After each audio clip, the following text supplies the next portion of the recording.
Welcome to BRK news. నేను మీ Uma. Trending talk with Uma. ఈరోజు ట్రెండింగ్ టాక్ డిస్ట్రిబ్యూటర్స్కి థియేటర్స్కి ఇష్యూ ఏంటి, అసలుకి ఈ ప్రొడ్యూసర్స్కి ప్రాబ్లం ఏంటి చూద్దాం. 2-3 డేస్ నుంచి కంటిన్యూస్గా ఇదే ఇష్యూ నడుస్తుంది. డిస్ట్రిబ్యూటర్స్కి, ఓనర్ థియేటర్స్కి, వీళ్ళందరికీ కంటిన్యూగా ఇష్యూ ఏంటి, అసలుకి ఎందుకు అవుట్రేట్ రేట్కి ఇవ్వాలా లేదు అంటే పర్సంటేజ్కి ఇవ్వాలా అనే దాని మీద ఇష్యూ నడుస్తుంది. అండ్ నెక్స్ట్ చూసుకుంటే నెక్స్ట్ వచ్చే ఫస్ట్న మేము థియేటర్స్ అన్ని క్లోజ్ చేస్తామని చెప్పేసి థియేటర్స్ ఓనర్స్ మాట్లాడుతున్నారు. ఫస్ట్ దానికి సంబంధించిన విజువల్స్ ఉన్నాయి, చూసిన తర్వాత మాట్లాడదాం.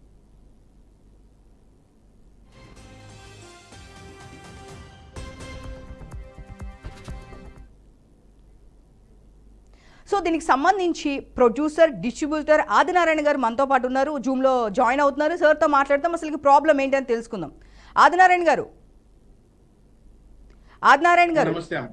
నమస్తే సార్. అసలు ఏంటి ఈ ప్రాబ్లం ఏంటి సార్? మీరు డిస్ట్రిబ్యూట్ చేస్తారు అండ్ ప్రొడ్యూస్ చేస్తారు, అసలు ఏంటి మీ డిమాండ్స్ ఏంటి? అసలు మీకు ఎలా అయితే ప్రాఫిటబుల్ ఉంటుంది? ఈ ప్రాబ్లం అసలు ఎక్కడ ఫుల్ స్టాప్ పెట్టాలి? షేర్ బేసిస్ అయితేనే మంచిదమ్మా. డిస్ట్రిబ్యూటర్ గా ప్రొడ్యూసర్ గా నేను ఎగ్జిబిటర్ నే సపోర్ట్ చేస్తాను. ఒక చిన్న సినిమా నిర్మాతకి ఎప్పుడు కూడా రెంటల్ బేసిస్ కంటే షేర్ బేసిస్ మీద లాభం ఎక్కువ చేకూరుతుంది. అసలు థియేటర్ కి ఇప్పుడు వచ్చే రోజులు లేవు. చాలా ఇబ్బందికరమైనటువంటి వాతావరణం. అందరూ ఓటీటీకి అలవాటు అయిపోయారు.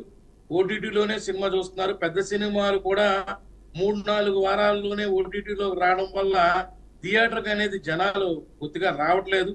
ఇంకా చిన్న సినిమా సరికి ఓటీటీ ప్లాట్ఫామ్ అసలు ఓటీటీ అప్రూవల్ రావడమే చాలా కష్టమైపోతుంది. ఇలాంటి పరిస్థితుల్లో థియేటర్ల వాళ్ళకి రెంటల్ బేసిస్ మీద మళ్ళీ మనం పెట్టుకోవడం అనేది చాలా కష్టమైన విషయం. సో రెంటల్ కాకుండా హ్యాపీగా షేర్ బేసిస్ మీద వాళ్ళు చెప్పినట్టుంటే థియేటర్లు కొన్నాళ్ళ పాటు మనం చూడొచ్చు. లేదంటే ఏటవుతుందంటే కళ్యాణ మండపాల కింద ఇప్పటికే చాలా మారిపోయి ఇంకొన్నాళ్ళలో షాపింగ్ మాల్స్ కింద మారిపోతున్నాయి. ఇలా థియేటర్ అనేది ఉండకుండా పోతుంది. ఇలా థియేటర్ ని కాపాడుకోవాల్సిన బాధ్యత ప్రొడ్యూసర్ గా డిస్ట్రిబ్యూటర్ గా మాకు ఎంతైనా ఉంది కాబట్టి మేము ఎగ్జిబ్యూటర్ కే సపోర్ట్ చేస్తాం. ఆదినారాయణ గారు, ఇంకొక విషయం వినిపిస్తుంది. ఏంటి అంటే ఇవి మొత్తము పెద్ద పెద్ద ప్రొడ్యూసర్స్ దగ్గర ఉన్నాయి కాబట్టి వాళ్ళు చెప్పిందే నడుస్తుంది, పెద్ద పెద్ద వాళ్ళు ఉన్నారు దీని వెనక, సో దీనివల్ల మిగతా వాళ్ళు నష్టపోతున్నారనే ఒక వాదన వినిపిస్తుంది. దీని గురించి ఏం చెప్తారు ఆదినారాయణ గారు? అంటే పెద్ద పెద్ద వాళ్ళు అంటే ఎవరు? వాళ్ళు డిస్ట్రిబ్యూటర్స్ అయినా అవనివ్వండి, ప్రొడ్యూసర్స్ అయినా అవనండి. ఇప్పుడు ప్రొడ్యూసర్స్ చేతిలోనే చాలా థియేటర్స్ ఉన్నాయి. అదే ఎవరు అని పెద్ద వాళ్ళు అని అంటున్నారే కానీ ఎవరు అని చెప్పడానికి ఎవరు ముందుకు రావట్లా. ఎందుకు రావట్లేదు? మీడియా నుంచైనా ముందుకు రావచ్చు కదా. ఆ పెద్దవాళ్ళు పలానా వాళ్ళు అని మీరు స్క్రోలింగ్ లో ఫోటోలు వేయడంతో పాటు మనుషుల పేర్లు ఎందుకు చెప్పట్లేదు? ఇది నెంబర్ 1 ప్రాబ్లం. అంటే అందరికీ తెలుసు అని అంటున్నారు. రెండోది, చాలా ప్లేసుల్లో అసలు మీకు తెలుసో లేదో సెకండ్ షోలు అనేవి పడట్లా. ఈవెన్ పెద్ద పెద్ద సిటీల్లో కూడా సెకండ్ షోలకి జనాలు రావడం మానేశారు. ఆల్మోస్ట్ రాత్రి 9-9:30 అయ్యేసరికి ఇంటికి వెళ్ళిపోతున్నారు. ఇవన్నీ థియేటర్కి ఎఫెక్ట్ అయ్యే కారణాలు. థియేటర్ కి జనాలు రాకపోతే థియేటర్ ఎలా రన్ అవుతుంది అని ఎవరు ఆలోచించకపోతే రేపు థియేటర్లు అనేవి ఉండవు. అంటే ఇప్పుడు చూసుకుంటే దిల్ రాజు గారు, మీరు అన్నారు నేమ్స్ చెప్పట్లేదు అని చెప్పేసి, సో వినిపిస్తున్న నేమ్స్ మేమే చెప్తున్నాము. దిల్ రాజు గారు, సురేష్ బాబు గారు లాంటి వాళ్ళు పెద్ద పెద్ద వాళ్ళు ఉన్నారు. సో వాళ్ళు చెప్పిందే నడుస్తుంది అని చెప్పేసి ఒక వాదన వినిపిస్తుంది. దీని గురించి ఏం చెప్తారు మీరు? ఇది ఫాల్స్ న్యూస్ అమ్మ, ఖచ్చితంగా ఫాల్స్ న్యూస్. ఎందుకంటున్నానంటే మా చిన్న సినిమాలకు కూడా చాలా సార్లు సురేష్ ప్రొడక్షన్స్ థియేటర్లు ఇచ్చారు, దిల్ రాజు గారు థియేటర్లు ఇచ్చారు, అలాగే అల్లు అరవింద్ గారు థియేటర్లు ఇచ్చారు. మరి థియేటర్లు ఇస్తున్నారు కదా. సినిమా బాగుంటే ఎలాంటి సినిమాని ఆడుతుంది ఈ రోజుల్లో చూస్తారు. దానికి నిదర్శనం మొన్న రీసెంట్ గా వచ్చిన కోర్టే. సినిమా బాగుంటే ఆడుతుంది. కానీ ఈ రెంటల్ బేసిస్ అనేది తీసేసి షేర్ బేసిస్ పెడితే ఎంతో కొంత ప్రొడ్యూసర్ కూడా చిన్న నిర్మాతలకు కూడా లాభం చేకూరుతుందని నా అభిప్రాయం. సో చూసుకుంటే కనుక ఇప్పుడు చిన్న సినిమాలు ఒకేసారి రిలీజ్ చేస్తున్నారు. దానివల్ల 1 డే 2 డేసే ఉంటుంది. దానివల్ల వాళ్ళకి లాభం లేదు, వేరే వాళ్ళకి లాభం లేదు. ఇంతకుముందు ఫ్రైడే మాత్రమే ఫస్ట్ షో సినిమాలు స్టార్ట్ అయ్యాయి. బట్ ఇప్పుడు ఏ డే అని లేకుండా అన్ని డేస్లోనే రిలీజ్ చేస్తున్నారు. చిన్న సినిమాలు ఇలా చేయడం వలన మిగతా వాళ్ళకి ఎఫెక్ట్ అవుతుందంటారు. దీని గురించి ఏమంటారండి? 100% ఎఫెక్ట్ అవుతుందమ్మా. మీరు తమిళనాడు గవర్నమెంట్ లో చూసుకోండి, సెన్సార్ అవగానే ఒక టోకెన్ ఇస్తారు, ఒక నెంబర్. అంటే పలానా తారీఖు లోపు లేదా పలానా వారాల లోపు మీరు సినిమా రిలీజ్ చేయాలి అని. ఇక్కడ అదే సిస్టమ్ కనుక ఉంటే, అంటే సెన్సార్ అవగానే ఇదిగోరా 15 రోజుల నుంచి 4 రోజుల లోపు ఈ సినిమా రిలీజ్ చేసుకోవాలి అని అంటే అప్పుడు ఆటోమేటిక్ గా వీక్లీ వచ్చే సినిమాలు తగ్గుతాయి. ఇప్పుడు 16 సినిమాలు, 17 సినిమాలు, 18 సినిమాలు వస్తే ప్రేక్షకుడు ఏ థియేటర్కి వెళ్ళాలి, ఏ సినిమా చూడాలి అనేది కన్ఫ్యూజ్ స్టేజ్ లో ఉంటాడు. ఖచ్చితంగా చిన్న సినిమాలకు అసలు ఆదరణ ఉండదు. ఖచ్చితంగా వారానికి 3 లేకపోతే 4 సినిమాల కంటే ఎక్కువ రిలీజ్ చేయకూడదు. అప్పుడు థియేటర్కి జనాలు ఖచ్చితంగా వస్తారమ్మా. ఇప్పుడు తమిళనాడులో కానీ అదర్ సైడ్ లాంగ్వేజెస్లో చూసుకుంటే ఫిలిం ఛాంబర్ త్రూ ఫిలిం మొత్తం అయిపోయిన తర్వాత ఫస్ట్ కాపీ వచ్చిన తర్వాత వాళ్ళు చెప్పి వాళ్ళే డైరెక్ట్గా ఛాంబర్ నుంచి రిలీజ్ చేయడం అనే ఒక పద్ధతి ఉంది వేరే లాంగ్వేజెస్లో. సో అలాంటిది కూడా ఇక్కడ తీసుకొస్తే బాగుంటుంది అని చెప్పేసి మన ప్రొడ్యూసర్స్ అందరూ చాలామంది మాట్లాడడం జరిగింది. దీని గురించి ఏం చెప్తారు మీరు? ఈ పద్ధతి బాగుంటుందా? అదే పాయింట్ చెప్తున్నాను. తమిళనాడులో ఆల్రెడీ ఇదే ప్రాసెస్ రన్ అవుతుంది. ఆంధ్రాలో ఐ మీన్ తెలంగాణ, ఆంధ్ర తెలుగు ఇండస్ట్రీలో రన్ అవ్వట్లేదు. తెలుగు ఇండస్ట్రీలో కూడా రన్ అయితే ఖచ్చితంగా థియేటర్ నుంచోబెట్టుకోవచ్చు. మళ్ళీ థియేటర్ కి పూర్వవైభవం వస్తుంది. ఇది థియేటర్స్ ప్రాబ్లమే అంటారా? అంటే మీరు డిస్ట్రిబ్యూటర్గా ఉన్నారు అండ్ ప్రొడ్యూసర్గా ఉన్నారు, దేనిలో మీకు ఎక్కువ ప్రాఫిటబుల్ కనిపిస్తుంది? ప్రాఫిట్ ఎక్కడ ఉండదమ్మా. చిన్న సినిమాలకు అసలు ప్రాఫిట్ ఉండదు. ప్రొడ్యూసర్కి కానీ డిస్ట్రిబ్యూటర్ కానీ ప్రాఫిట్ ఉంది. అలాగే ఎగ్జిబిటర్ కూడా ప్రాఫిట్ లేకుండా పోతుంది. సినిమా బాగుంటే ఖచ్చితంగా ఫస్ట్ ప్రాఫిట్ రావాల్సింది, ప్రాఫిట్ షేర్ చేసుకోవాల్సింది ప్రొడ్యూసరే. ఎందుకంటే ప్రొడ్యూసరే మొత్తం ఖర్చు పెట్టి చేస్తున్నాడు కాబట్టి. కానీ దాంతోపాటు సినిమాని మీడియేటర్ గా ఉంటూ ప్రేక్షకులకు చూపిస్తున్నది మరి ఎగ్జిబిటర్ కూడా లాభం పొందాలి కదా. అతను క్యాంటీన్ మెయింటైన్ చేస్తున్నాడు, కరెంట్ బిల్ మెయింటైన్ చేస్తున్నాడు, ప్రతి మనిషి రెంటల్ బేస్ చేస్తున్నాడు. ఇవన్నీ కూడా మంత్లీ వచ్చేసరికి ఎంత ఇబ్బంది పడుతున్నాడు ఆ ఎగ్జిబిటర్ అన్నవాడు. ఆ డబ్బులు కూడా రాకుండా కొన్ని థియేటర్లు మూసేసుకొని పెద్ద సినిమాలకు ఓపెన్ అయ్యి చిన్న సినిమాలకి ఏకంగా థియేటర్ బంద్ కొడుతున్నారు. ఈ లేకుండా ఉండాలంటే ఏం చేయాలి అని ఆలోచించాలి. కానీ పెద్ద సినిమా గురించి మాత్రమే అందరూ ఆలోచిస్తున్నారు. మరి చిన్న సినిమాలు, పెద్ద సినిమాలు ఒక 10% సంవత్సరానికి వస్తే చిన్న సినిమాలే 90% వస్తాయి. ఆ 90% గురించి ఆలోచించే వ్యక్తి లేడు. ఈ 90% మనిషి ఉన్న వ్యక్తుల్లో నుంచి తీసుకొని కూర్చోబెట్టి మాట్లాడాలి అనే ఆలోచన కూడా ప్రొడ్యూసర్ కౌన్సిల్లో కూడా లేదు. మీరు చెప్తున్న విధంగా ఆదినారాయణ గారు, ఇంకొక విషయం ఏంటి అంటే కనుక ఇప్పుడు ఇంకొక ప్రాబ్లం కూడా ఉంది. తమిళనాడు కానీ అదర్ సైడ్ నుంచి వచ్చే లాంగ్వేజెస్ సినిమాల్ని మన దానిలో ఎక్కువగా థియేటర్స్ ఇస్తున్నారు, కానీ తెలుగు వాళ్ళకి థియేటర్స్ ఇవ్వట్లేదు. ఇది ఎప్పటి నుంచో ఉన్న ప్రాబ్లం. ఇప్పుడు ఒక 2 పెద్ద హీరోలు వస్తున్నారు అంటే కనుక బయట నుంచి వచ్చే వాళ్ళకి ఇస్తున్నారు థియేటర్స్, కానీ ఇక్కడ ఉన్న వాళ్ళకి ఇవ్వట్లేదు. చాలామంది ఇక్కడ ఉన్న లోకల్ హీరోస్ చాలా ప్రాబ్లమ్స్ ఫేస్ చేశారు. దీనికి ముందు చాలా మాట్లాడారు. దీని గురించి ఏమంటారు? అది ఎంతవరకు కరెక్ట్ అంటారు? అది కరెక్టేనమ్మా. ఎందుకంటే ఆ కొనుక్కుంటున్నటువంటి ఆ Tamil cinema, Malayalam cinema, Kannada cinema కొనుక్కుంటున్నటువంటి వాళ్ళు ఎవరు? మన తెలుగులే కదా. అప్పుడు ప్రొడ్యూసర్ తెలుగు అయినప్పుడు తెలుగు సినిమా కింద లెక్కెట్టండి. మీరు హీరోని బట్టి ప్రాంతం మార్చేస్తున్నారు. ఇక్కడ అలా జరగట్లేదు. ప్రొడ్యూసర్ ఎవరైతే ఉన్నారో, దిల్ రాజు గారు పలానా సినిమా కొనుక్కున్నారు అనుకుంటే తమిళ సినిమా దిల్ రాజు గారు తీసుకుంటే ఆటోమేటిక్ గా దిల్ రాజు గారి సినిమా అవుతుంది. అది అలా థియేటర్లు ఏర్పాటు చేసుకుంటున్నారు. అంతేగాని దానికి తమిళ వాళ్ళకి ఎక్కువ ఇస్తున్నారు, ఇక్కడ వాళ్ళకి ఎక్కువ ఇవ్వట్లేదు అనేది అయితే లేదమ్మా. నాకు తెలిసినంత వరకు అలాగేం లేదు. అంటే మన రీసెంట్గా సంక్రాంతి అప్పుడు కూడా చూసుకుంటే కానీ అప్పుడు కూడా మేము ఇంతకు ముందు మాట్లాడడం జరిగింది. ఏంటి అంటే ఇక్కడ కన్నా కూడా సూర్య గారి సినిమా తంగలన్ రిలీజ్ అయినప్పుడు కానీ తెలుగు సినిమాల కన్నా మన రీసెంట్గా వచ్చిన ఎంపోరియం కానీ ఈ సినిమాలకి ఎక్కువ థియేటర్లు ఇచ్చారు. ఆ టైంలో ఇక్కడ రిలీజ్ అవుతున్న సినిమాలకి థియేటర్లు ఇవ్వట్లేదు అనేది క్వశ్చన్ చేయడం జరిగింది. మేము కూడా స్టాండర్డ్ ఆఫ్ మూవీస్, ఇప్పుడు సూర్య గారి మూవీకి, సూర్య గారితో పాటు వచ్చిన మూవీస్ కి స్టాండర్డ్ చూస్తారు. ఏ సినిమాకి జనాలు వస్తారని చూస్తారు. దాన్ని బట్టి ఎగ్జిబిటర్ నిర్ణయించుకుంటాడు, నాకు ఈ సినిమా అయితే జనాలు వస్తారు, నాకు 4 రూపాయలు వస్తాయని. అంతేగాని దానికి ఒకరి మీద పగబట్టో కావాలని ఆపేయడం అనేది జరగదు. Highly impossible. అలా జరిగే పరిస్థితి ఉండదమ్మా. అంటే మీరు చెప్తున్నారు, ఇంత పాజిటివ్గా చెప్తున్నారు. బట్ మనం ఇదే సిచ్యువేషన్ తమిళనాడులో చూసుకుంటే కనుక పరాయ భాషలో కన్నడలో కానీ తమిళనాడులో కానీ మనది తీసుకునే సిచ్యువేషన్ లేదు. అక్కడ మనది ఆడాలి అంటే చాలా కష్టమవుతున్న సిచ్యువేషన్ ఉంది. కానీ మన వాళ్ళు ఆహ్వానించినట్టు మనల్ని అక్కడ ఎవరు ఆహ్వానించడం లేదు కదా. అవును, కరెక్టే. అప్పుడు ఇది డైరెక్ట్ తెలుగు సినిమా కాదు, డైరెక్ట్ తమిళ సినిమా వాళ్ళు మనం ఇచ్చినా కూడా మనం ఆదరించట్లేదుగా. మనం డబ్బింగ్ చేసి పెడుతున్నాం. అలాగే ఇక్కడ కూడా మన తెలుగు సినిమాలు తమిళ్లో డబ్బు అయినప్పుడు అల్లు అర్జున్ గారు కానివ్వండి, రామ్ చరణ్ తేజ గారు కానివ్వండి, ఇవన్నీ బ్రహ్మాండంగా థియేటర్లు దొరుకుతున్నాయి, బ్రహ్మాండంగా ఆడుతున్నాయి కదా. అక్కడ కూడా మంచి కలెక్షన్స్ కూడా వస్తున్నాయి కదా. మరి కానీ మనం చూసుకుంటే కనుక మనకి అయితే ఎక్కువ తీసుకుంటున్నాం కానీ వాళ్ళు తీసుకోవడం లేదు కదా ఇలాంటిది.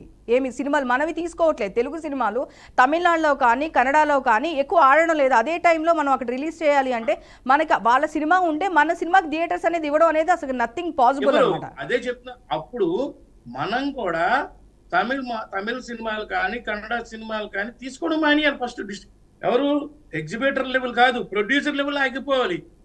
ఎగ్జిబిటర్లు ఎవరు ఎలా ఆపగలరు? ప్రొడ్యూసర్ ఆటోమేటిక్ గా సినిమా కొంటే ఆ సినిమాని థియేటర్కి పంపిస్తే జనాలు వస్తారన్న ఉద్దేశంతో ఎగ్జిబిటర్ ఖచ్చితంగా థియేటర్లు ఇస్తాడు. ఇవ్వకుండా ఎలా ఉండాలి? ఇది చూసుకుంటే మనకి డిస్ట్రిబ్యూటర్స్ కానీ ప్రొడ్యూసర్స్ కానీ పర్సంటేజ్ వైజ్ అనేది స్టార్టింగ్లో ఉంది 90-80s ఆ టైంలో పర్సంటేజ్ బేస్ మీదే వెళ్ళేది. ఆ తర్వాత థియేటర్ రెంట్స్ అనేది స్టార్ట్ అయింది అంటున్నారు.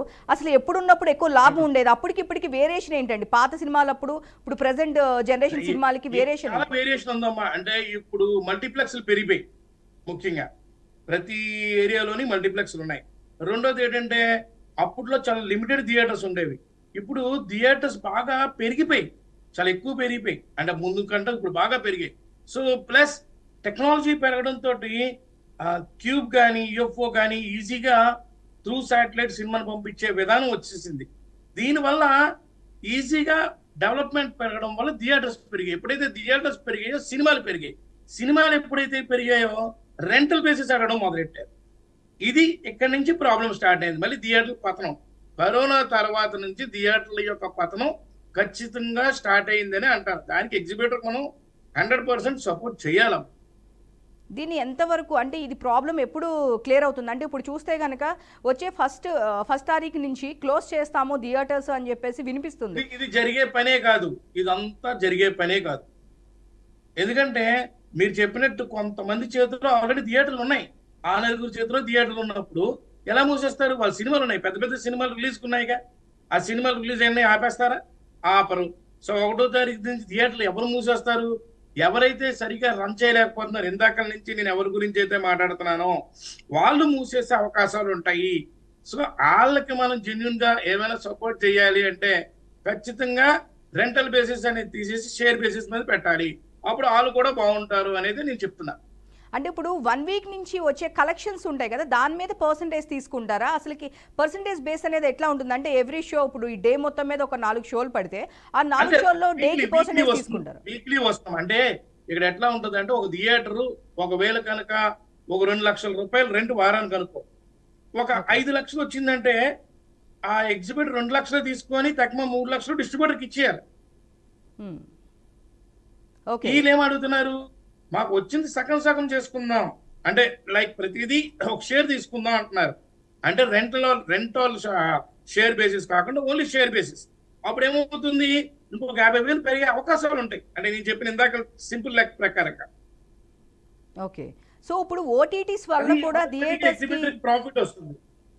ఓకే సార్, ఇది ఓటీటీస్ వల్ల కూడా థియేటర్స్ కి రాకపోవడానికి మెయిన్ రీజన్ అని చెప్పేసి అంటారా? మీరేమనుకుంటున్నారు? 100% ఓటీటీ, కరోనాలో ఓటీటీ జనాలు అలవాటు అయిపోయారు. ఇప్పుడు ఒక టికెట్ కొంటే మామూలుగా 150 రూపాయలు. ఒక నలుగురు ఫ్యామిలీ మెంబర్స్ నలుగురు వెళ్ళాలంటే ఖచ్చితంగా విత్ స్నాక్స్ అన్ని కలిపి మినిమం 1000 రూపాయలు అవుతుంది. అదే 1000 రూపాయలతో అమెజాన్ ప్రైమ్ సంవత్సరం అంతా వేసేసుకుంటే హ్యాపీగా వచ్చిన సినిమాలు ఏ సినిమా రావట్లేదు. ప్రతి సినిమా, పెద్ద సినిమాలు అన్ని ఓటీటీలో వచ్చేస్తున్నాయి. కేవలం చిన్న సినిమాలు మాత్రం రావట్లేదు. అవి కూడా యూట్యూబ్ లోనో ఇంకోటనో దాంట్లో వచ్చేస్తున్నాయి. సో థియేటర్ ఎక్స్పీరియన్స్ చేయాలి అంటే సినిమా బాగా ఉండాలి, అద్భుతంగా ఉంటేనే థియేటర్ వరకు జనాలు వెళ్ళి సినిమా చూస్తున్నారు. లేదంటే సినిమాకి వెళ్ళడం మానేస్తారు. ఈ రోజు ఫిలిమ్స్ ఛాంబర్లో మీటింగ్ జరుగుతుంది కదా, దీనికి సంబంధించి ఎలాంటి డెసిషన్ తీసుకోబోతున్నారు? అంటే డిస్ట్రిబ్యూటర్స్, ప్రొడ్యూసర్స్ ఏమి ఉండదు, మళ్ళీ వాయిదా వేయడమే తప్ప ఏమీ ఉండదు. అంటే వాయిదా అని ఎందుకు అనుకుంటున్నారు? అంటే ఇప్పటికే మీటింగ్ స్టార్ట్ అయింది. ఈసారి ప్రొడ్యూసర్స్, డిస్ట్రిబ్యూటర్స్ అందరూ మెంబర్స్ అందరూ ఉన్నారు. 3 o'clock ఇప్పుడు ఆల్రెడీ షేర్ కి ఒప్పుకోరమ్మా. ప్రొడ్యూసర్ షేర్ కి ఒప్పుకోరు. ఎందుకు ఒప్పుకోరంటే ఇందాక చెప్పిన లెక్కే, వాళ్ళకి ఎక్కువ డబ్బులు కావాలి. ఇప్పుడు టికెట్ రేట్ పెంచుకుంటున్నారు. టికెట్ రేట్ ఆటోమేటిక్ గా 250 రూపాయలు ఉన్నది అనుకో, రెంటల్ మాత్రం 2 లక్షలే ఉంటుందిగా. టికెట్ రేట్ 150 ఉన్నా రెంట్ 2 లక్షలే ఉంటుంది. టికెట్ రేట్ 250 ఉన్నా రెంటల్ 2 లక్షలే ఉంటుంది. అప్పుడు ఎవరికి ప్రాఫిట్? ప్రొడ్యూసర్కే కదా ప్రాఫిట్. ఆటోమేటిక్ గా డిస్ట్రిబ్యూటర్, ఎగ్జిబిటర్ ప్రాబ్లం పడుతున్నారుగా. ఈ ప్రాబ్లం రాకూడదనే ఏ సినిమాకైనా షేర్ బేసిస్ మీద ఇవ్వండి. చిన్న సినిమా అయినా పెద్ద సినిమా అయినా వచ్చిన దాంట్లో ఎదురు తీసుకుందాం, ఒక పర్సంటేజ్ మాట్లాడుకుందాం. అంటే 40-60 అనో లేకపోతే 30-70 అనో ఇది ఒకటి మాట్లాడుకుందాం, షేర్ మాట్లాడుకుందాం. అంతేగాని రెంటల్ వద్దు అని మేము కూడా చెప్తున్నాం. ఒక చిన్న నిర్మాతల్లోగా చాలా మందితో నేను మాట్లాడినప్పుడు కూడా ఇదే మాట్లాడారు. రెంటల్ వద్దండి, రెంటల్ వేస్ట్ అయిపోతుంది, పెద్ద సినిమాలకు రెంటల్ అవుతుంది. ఆ పెద్ద సినిమాల వల్లే రెంటల్ అంటున్నారు. చిన్న సినిమా ఏది కూడా రెంటల్ బేసిస్ లేదమ్మా. ప్రొడ్యూసర్స్ ఇప్పుడు ఎలాంటి అంటే దీనివల్ల ప్రొడ్యూసర్స్కి లాభం ఉంటుంది, డిస్ట్రిబ్యూటర్స్కి ఎగ్జిబ్యూటర్స్కి లాభం ఉండదు, కాబట్టి దీని మీద డెసిషన్ ఓకే అనరని చెప్పి మీరు అనుకుంటున్నారా? అవును, అంతే, అదే విధంగా జరిగే అవకాశాలు ఉంటాయి. ఓకే, మరి దీనికి ఇప్పుడు మీటింగ్స్ ఇవన్నీ జరుగుతున్నాయి, లేదు ఒక మంచి డెసిషన్ తీసుకుంటాము అంటూ. లైక్ ఇప్పుడు ఒక పెద్ద హీరోతో తీసినప్పుడు ఎక్కువ డబ్బులు ఖర్చు పెట్టాల్సిన పరిస్థితి వస్తుంది. మరి అంత ఖర్చు పెట్టేటప్పుడు ఎలా దాన్ని రిఫండ్ చేసుకుంటారు? దాని గురించి ఖచ్చితంగా ఇవన్నీ జరుగుతూ ఉంటాయి, తప్పదు.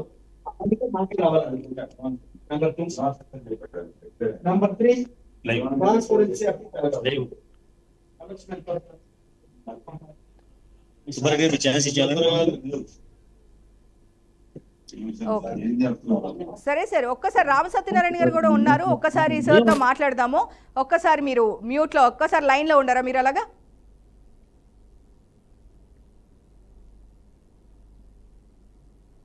రామ్ సత్యనారాయణ గారు నేను లైన్లో ఉన్నాను మేడం. ఒకసారి కెమెరా ఆన్ చేసుకోరా సార్? కెమెరా ఆన్ చేయండి సార్. రామ్ సత్యనారాయణ గారు చెప్పండి, ఇప్పుడు దీని గురించి తెలుగు రాష్ట్రాల్లో ఇప్పుడు మీటింగ్ పెడుతున్నారు ప్రొడ్యూసర్స్ డిస్ట్రిబ్యూటర్స్. చెప్పండి అసలు మీ అభిప్రాయం ఏంటి? ప్రొడ్యూసర్స్ దీనికి ఒప్పుకోరు అని చెప్పేసి డిస్ట్రిబ్యూటర్స్ చెప్తున్నారు, మీరేమంటారు? కాదండి, ఇప్పుడు పర్సంటేజ్ విధానం అనేది చాలా మంచి పద్ధతి అండి. డెఫినెట్ గా చిన్న నిర్మాతలంతా దానికి సపోర్ట్ చేస్తున్నారు, మేము ఎప్పుడు అడుగుతున్నాం కూడా, అది కన్ఫర్మ్ గా అలా ఇస్తారు. వాళ్ళకి కూడా ప్రాబ్లం ఏంటంటే ఓన్లీ పెద్ద సినిమాల గురించి ప్రాబ్లం తప్ప మాతో కాదండి. వాళ్ళకి డిస్ట్రిబ్యూటర్లు కానీ ఎగ్జిబ్యూటర్లు కానీ ఇప్పుడు కాబట్టి మేము పర్సంటేజ్ ఇస్తున్నాం కాబట్టి మేము రిక్వెస్ట్ చేసేది ఏంటంటే, ఇదివరకు పూర్వం 90s లో మేము ఫిల్మ్ డబ్బా ప్రింట్ పంపించేవాళ్ళం. అప్పుడు వాళ్ళు క్యూబ్ మన ప్రొజెక్టర్లు పెట్టుకుని కార్బన్ సెల్ పెట్టుకుని చక్కగా ఆడించేవారండి. ఇప్పుడు అలాగే మేము కంటెంట్ పంపిస్తే ఈ క్యూబ్ డబ్బులు డిజిటల్ డబ్బులు అన్ని వాళ్ళే పెట్టుకుని సినిమా రన్ చేయాలి. వచ్చిన దాంట్లో షేర్ తీసుకుంటారు, తప్పనిసరిగా మేము ఇస్తాం. అలాగే క్యాంటీన్ సైకిల్ స్టాండ్ ఉందండి, దానివల్ల కూడా బోల్డంత ఆదాయం వస్తుంది. దాంట్లో కూడా మా డిస్ట్రిబ్యూటర్కి నిర్మాతకి ఒక ఎంత షేర్ ఇవ్వాలి. అలాగే బుక్ మై షో ఉందండి, బుక్ మై షోలో వచ్చే డబ్బులు నిర్మాత కూడా షేర్ రావాలి. అయితే నిర్మాత డిస్ట్రిబ్యూటర్ రెండు ఒకటి మా దృష్టిలో, వాళ్ళిద్దరు కూడా షేర్ రావాలండి. అవన్నీ మేము అడుగుతున్నాం సార్. ఇప్పుడు మీరు చెప్పండి, మీరు చాలా చిన్న సినిమాలకి ప్రొడ్యూస్ చేస్తూ ఉంటారు. సో చిన్న సినిమాలు ఒకేసారి ఎక్కువ రిలీజ్ అవడం వల్ల, ఫ్రైడే రిలీజ్ లేకపోవడం వల్ల, ఏ డేట్లో అయినా సరే రిలీజ్ అవడం వల్ల దానివల్ల చాలా ఇబ్బంది అంటున్నారు, మీరేమంటారు సార్? ఇబ్బంది ఏం లేదండి. శుక్రవారం మాలో మా సినిమాలే కాబట్టి మేము పంచుకుంటామండి. శుక్రవారం కొన్ని, శనివారం కొన్ని, ఆదివారం కొన్ని పంచుకుంటాం. ఇప్పుడు పూర్వం అంటే ప్రత్యేకంగా శుక్రవారం వీకెండ్ అని ఉండేది, ఇప్పుడు వీకెండ్ ఏం లేదు. ఎప్పుడైనా ప్రేక్షకుడు సినిమా బాగుంటే థియేటర్కి వస్తాడు, కాబట్టి వీకెండ్ వేయాలని రూల్ ఏం లేదండి. శుక్రవారం నుంచి సోమవారం వరకు ఎన్ని రోజులైనా వేసుకోవచ్చు. 3 రోజులే కదా శుక్ర సినిమా, అది ఆ 3 రోజులు 6 సినిమాలు వేసుకుంటాం. సినిమాలను ఎలా పంచిపెట్టుకోవాలి, ఎలా సినిమా వేయాలనే విషయం మాకు ఐడియా ఉంది. అయితే ఇప్పుడు మేము థియేటర్లో ఎగ్జిబిషన్ కోరేది ఏంటంటే ఆ డిజిటల్ డబ్బులు మాత్రం ఖచ్చితంగా వాళ్ళు పెట్టుకోమని చెప్తున్నాం. వచ్చిన దాన్ని షేర్ తీసుకుందాం, వాళ్ళకి ఎంత మాకెంత, ఫస్ట్ వీక్ ఎంత, సెకండ్ వీక్ ఎంత సిస్టమ్ ఉంది, ఆ సిస్టమ్ ప్రకారం మాకు ఇస్తారు వాళ్ళు.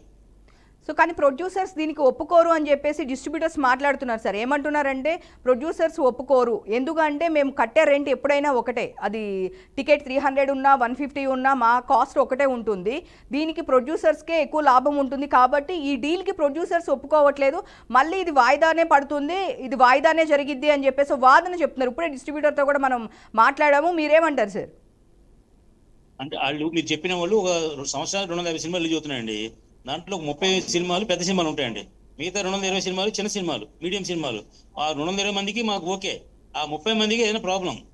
ఎందుకంటే సినిమా టికెట్ రేట్లు పెంచుతున్నారు కదా, 100 రూపాయలు 200 రూపాయలు చేస్తున్నారు కదా. ఆ 200 రూపాయలు చేసిన దాంట్లో కూడా వీళ్ళు థియేటర్ ఓనర్స్ షేర్ అడుగుతున్నారు. న్యాయమే అది, అలా ఇవ్వాలి వాళ్ళకి కూడా అండి. ఎందుకంటే వాళ్ళు థియేటర్ కాపాడే వాళ్ళు, లోపల టికెట్ తీసుకొచ్చి మమ్మల్ని కూర్చోబెట్టి దాళ్లే, కాబట్టి దాంట్లో కూడా షేర్ తీసుకోవడం న్యాయమే. కాబట్టి పర్సంటేజ్ విధానం అయితే వాళ్ళు కూడా షేర్ వస్తుంది, వాళ్ళు మంచి విధానం అది. రెండు సినిమాలు అండి, పెద్ద సినిమా చిన్న సినిమాను. చిన్న సినిమా 220 మంది కూడా దీనికి కట్టుబడి ఉంటారు, ఉన్నాం. లేదు అంటే సినిమా వాళ్ళకి ప్రాబ్లం ఉంటది. లేదు సార్ సత్యనారాయణ గారు, ఇప్పుడు చూస్తే కనుక ఈ ప్రపోజల్కి ఒప్పుకోరు. ఇది ఎప్పటి నుంచో ఉన్న ప్రపోజల్, ఇప్పుడు వరకు వాయిదా వేసుకుంటూ వచ్చారు. ఇప్పుడు కూడా మీరు చూడండి, మీటింగ్ అయిపోయిన తర్వాత, ఇప్పుడు మీటింగ్ జరుగుతుంది, మీటింగ్ అయిపోయిన తర్వాత మళ్ళీ వాయిదానే అంటారు. ప్రొడ్యూసర్స్ ఈ ప్రపోజల్కి ఒప్పుకోవట్లా, మాకు ఇస్తే దానివల్ల మాకు బెనిఫిట్ అవుతుంది కదా, 1 వీక్ కలెక్షన్లో పర్సంటేజ్ వైజ్ తీసుకుంటే అనే వాదన వినిపిస్తుంది సత్యనారాయణ గారు.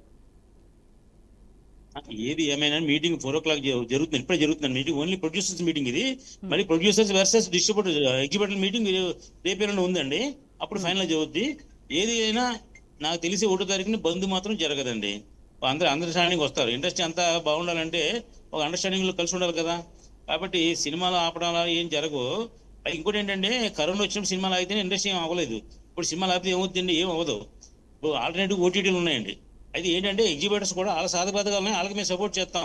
చేసేటప్పుడు వాళ్ళకి ప్రాబ్లం ఏంటి మాతో కాదండి, ఓన్లీ పెద్ద సినిమాలు 30 సినిమాల వరకే ప్రాబ్లం అండి. ఆ 30 ప్రొడ్యూసర్లు కొంచెం దిగొచ్చి వాళ్ళకి అనుకూలంగా చేస్తే పర్సంటేజ్ విధానం మంచిది అందరికీ.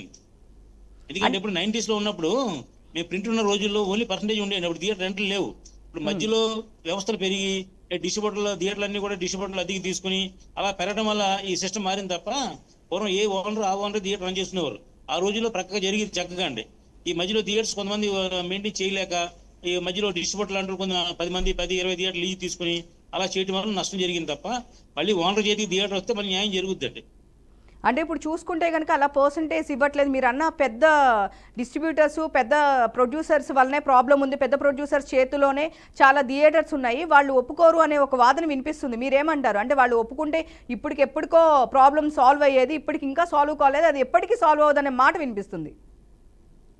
అది కాదండి, ఇప్పుడు ఒకటి అవసరం ఉంటుంది కదండి, ప్రతి వాళ్ళకి థియేటర్ వాళ్ళకి సినిమా అవసరం, సినిమా ఒకటి థియేటర్ అవసరం అండి. 2 కాంప్రమైజ్ అయితే కనుక డెఫినెట్గా న్యాయం జరుగుద్ది. ఇప్పుడు ఎవరు కోరినా ఫిలిం ఛాంబర్ అనేది సుప్రీం బాడీ ఉందండి. ఇది ఇద్దరు వాదనలు విన్న తర్వాత ఒక న్యాయమైన నిర్ణయం ఈ సుప్రీం బాడీ తీసుకుంటుంది. ఆ తీసుకునే నిర్ణయానికి అందరూ కట్టుబడి ఉండాలండి. ఇప్పుడు డిస్ట్రిబ్యూటర్లు కానీ, ఎగ్జిబ్యూటర్లు కానీ, ప్రొడ్యూసర్లు అందరూ కూడా ఫిలిం ఛాంబర్కి లోపడే ఉంటారు. వాళ్ళ నిర్ణయానికి గౌరవిస్తారు అందరూ అండి. ఓకే అండి, థ్యాంక్ యూ సార్. ఎవరికి వాళ్ళకి అవకాశం ఇచ్చారు మాడుకోమని. ఫైనల్ డెసిషన్ అనేది డెఫినెట్ గా ఫిలిం ఛాంబర్ ప్రెసిడెంట్ గారు, ఆ టీం అందరు తీసుకుంటారు. ఆ నిర్ణయానికి ఎగ్జిబ్యూటర్లు, డిస్ట్రిబ్యూటర్లు అందరూ కూడా ఒప్పుకుంటారు. సినిమా ఇండస్ట్రీ ఎక్కడికి వెళ్దో ఏం అవదండి, ఆగుద్ది. డెఫినెట్ గా ఇప్పుడు థియేటర్ జనం రావడమే తగ్గిపోయారు. ఇప్పుడు వీళ్ళకి మూసేస్తానంటే మొత్తం అలవాటు మొత్తం మారిపోతే ఇంకా రారు ఎవరు థియేటర్ కంటే. ఇప్పుడు థియేటర్ లో చూసిన ఆనందం మన ఓటీటీలో చూస్తే ఉండదండి ఎవరికైనా, థ్రిల్ అయినా ఏదైనా. కాబట్టి ఫర్ ఎవర్ థియేటర్స్ ఉండాలి. థియేటర్ బాగుండాలంటే పర్సంటేజ్ విధానం అనేది నిర్మాతకి, అంటే మా లాంటి చిన్న సినిమా నిర్మాతలకి 100% లాభం అండి, ఉపయోగం. కాబట్టి మేము ఎగ్జిబ్యూటర్లు సపోర్ట్ చేస్తాం. కాదంటే ఆ క్యూబ్ డబ్బులు అవి మాత్రం ఖచ్చితంగా థియేటర్లో కట్టుకోమని చెప్తామండి, ఇది అవకాశం వచ్చింది కాబట్టి. ఓకే, థ్యాంక్ యూ సత్యనారాయణ గారు, థ్యాంక్ యూ ఆదినారాయణ గారు, థ్యాంక్ యూ అండి. సో చూసారు కదండి, ఇది ఈరోజు ట్రెండింగ్ టాపిక్. మరొక ట్రెండింగ్ టాపిక్తో మళ్ళీ కలుద్దాం. Thank you.